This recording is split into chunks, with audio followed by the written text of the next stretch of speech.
ఊహించినట్లుగానే Vijayawada MP Kesineni Nani YCP తీర్థం పుచ్చుకోబోతున్నారు. రేపో మాపో కేసినేని వైసీపీలో చేరేందుకు రంగం సిద్ధం చేసుకున్నారు. టీడీపీని వీడే ముందు మరోసారి ఆ పార్టీ అధినేత చంద్రబాబుపై ఆరోపణలు చేశారు. నిత్య అసంతృప్తి వాదిగా పేరుగాంచిన కేసినేని నాని వైసీపీ హైకమాండ్ ను తనతో పాటు మరో 4 టికెట్లు ఇవ్వాలని ప్రతిపాదన చేసినట్లు తెలుస్తోంది.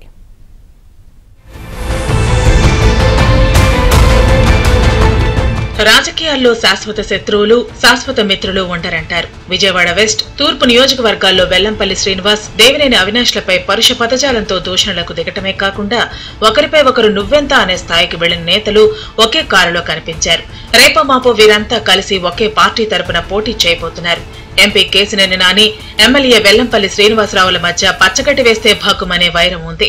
గుడి దగ్గర కొబ్బరి చిప్పలు అమ్ముకునే వాళ్లు కూడా రాజకీయ నాయకులైతే ఎలా అని అప్పట్లో కేసినేని నాని వెల్లంపల్లిని ఉద్దేశించి పరోక్ష వ్యాఖ్యలు చేశారు.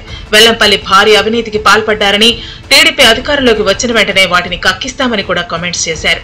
ఇలా వెల్లంపల్లిపై విరుచుకుపడ్డ నాని చివరకు ఆయన ఉన్న పార్టీలోకే వెళ్లారు. ఎంపీ కేసినేని నాని, వెల్లంపల్లి శ్రీనివాసరావు, దేవినేని అవినాష్లు ఒకే కారులో సీఎం క్యాంపు కార్యాలయానికి వెళ్లడం అందరికీ ఆశ్చర్యాన్ని కలిగించింది. అంతేకాకుండా టీడీపీ నేతలపై విమర్శలు చేశారు. కేసినేని నానితో పాటు తిరువూరుకు చెందిన టీడీపీ నేత నల్లగట్ల స్వామిదాసు, ఆయన సతీమణి సుధారాణి కూడా వైసీపీలో చేరబోతున్నారు.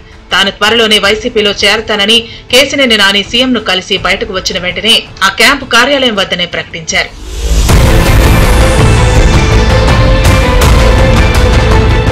వైసీపీ నుంచి 4 ఎమ్మెల్యేలు, 4 ఎమ్మెల్సీలు రాజీనామాలు చేస్తుండగా ఎంపీ నాని మాత్రం తెలుగుదేశాన్ని వీడి వైసీపీలోకి వెళ్లడంపై అందరూ ఆశ్చర్యం వ్యక్తం చేస్తున్నారు.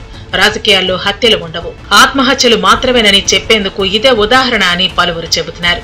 పార్టీలో ఎవరూ కేసినేని నానిని వెళ్లమని చెప్పలేదని, ఆయనే కావాలని వెళ్లిపోయారని కూడా అంటున్నారు. కేసినేని నాని టీడీపీలో ఉన్నప్పటికీ వైసీపీ కోవర్టుగా వ్యవహరించారని టీడీపీ నేత బుద్దా వెంకన్న ఆరోపించారు. చంద్రబాబును విమర్శించే స్థాయి కేసినేని నానికి లేదని, ఆయన ఇచ్చిన బీఫామ్తోనే గెలుపొందారనే విషయం గుర్తుంచుకోవాలని స్పష్టం చేశారు. బీసీలను గురించి హేళనగా కేసినేని నాని వ్యాఖ్యలు చేయడం పట్ల బుద్దా వెంకన్న ఫైర్ అయ్యారు. కేసినేని నాని తన స్థాయి ఏంటో తెలుసుకుని మాట్లాడాలని వార్నింగ్ ఇచ్చారు. 60% ఖాళీ చేస్తావు ఇంటీరియర్ జిల్లాలో. కార్యకర్తల ఎంట్రికను కూడా కదల్చలేవు నువ్వు. ఇది తెలుగుదేశం పార్టీ.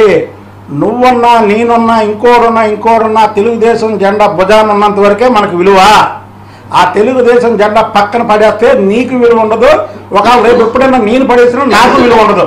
చంద్రబాబు గారిని ఎప్పుడైతే మోసగాడన్నావో ఆ క్షణం నుంచి నువ్వు అయిపోయావు. ఇప్పుడు మాట్లాడు. సైకిల్ సింబలమే గెలిచావు. చిరంజీవి గారు నీకు రాజకీయ జన్మనిస్తే ప్రజారాజ్యాన్ని కూల్చడాన్ని కూల్చేశావు నువ్వు. చంద్రబాబు నాయుడు గారు పునర్జన్మనిస్తే తెలుగుదేశం పార్టీని కొలటాలని చూస్తావు. నువ్వు అన్నం పెట్టిన చేతిని కొరకాలని చూస్తావు. తల్లి పాలు తాగి తల్లి రొమ్మును గుద్దే దానికి చూస్తావు తప్ప శత్రువుల మీద నీ యుద్ధం ఇప్పుడు చేయవు. కేసినేని నాని వైసీపీలో చేరతానని ప్రకటించడంపై టీడీపీ నేతలు ఆనందం వ్యక్తం చేస్తున్నారు. పార్టీలో ఉంటూ నేతలపై పరుష వ్యాఖ్యలు చేయడం కన్నా వెళ్లిపోవటమే మంచిదని వ్యాఖ్యలు చేస్తున్నారు. విజయవాడ లోక్సభకు పట్టిన పీడ వదిలిందని టీడీపీ నేతలు అంటున్నారు. మరోవైపు నాని పార్టీ వీడుతున్నారని తెలిసిన వెంటనే కంచకచర్లలో టీడీపీ కార్యాలయం ముందు ఉన్న కేసినేని ఫోటోలు ఉన్న ఫ్లెక్సీలను చింపేశారు.